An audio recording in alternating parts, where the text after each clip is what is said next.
Hello, everyone. It's Ray. Today we are going to be talking about The Guardian, which is book one of the Disremembered Trilogy by A T Kalynowych. Sorry if I pronounced that name wrong. I really did try. All right, so just a quick disclaimer. I was on the ARC team for this book. That, however, does not give my opinions any form of bias, so do not worry.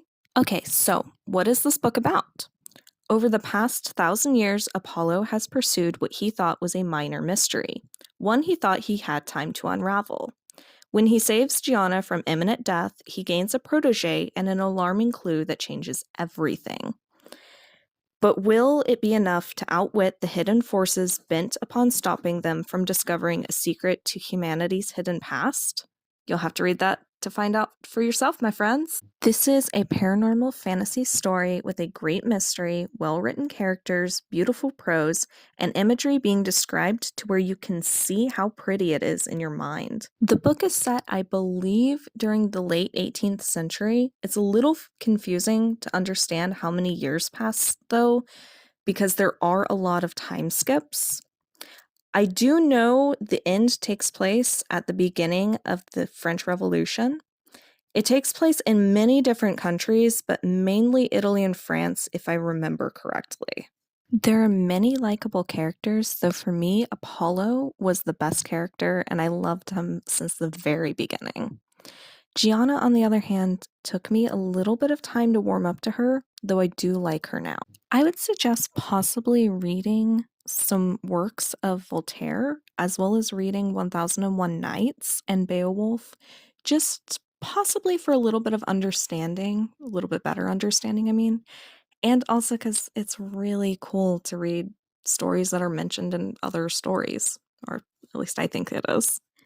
When you learn of Apollo's past and what he has to do later into the book, around page 466, I think, it will literally break your heart, and you, like myself, may even cry.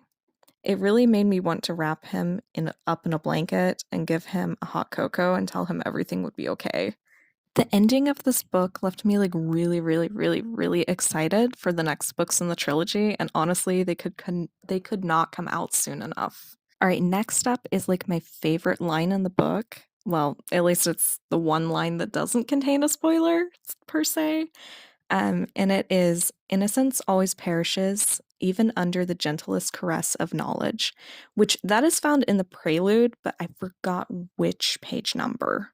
All right, now if you would like to avoid a very, very, very minor little spoiler, please skip to the time shown on the screen right now, and I will give you a couple of seconds to do that.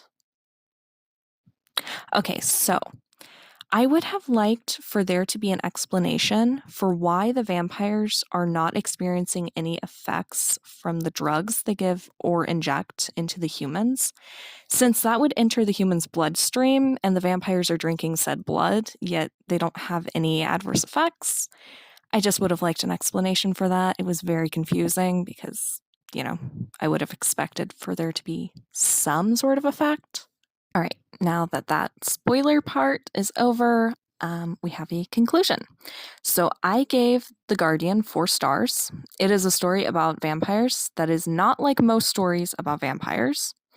It had very beautiful prose, a compelling story with likable characters that are well written, and a mystery to solve that will keep you hooked, or at least it kept me very hooked. If you would like to read The Guardian, it is currently free for Kindle from now till the 16th of December. Though if you have Kindle Unlimited, it is free always. Link to the book on Amazon will be in the description, along with links to my Goodreads, TikTok, and Instagram accounts.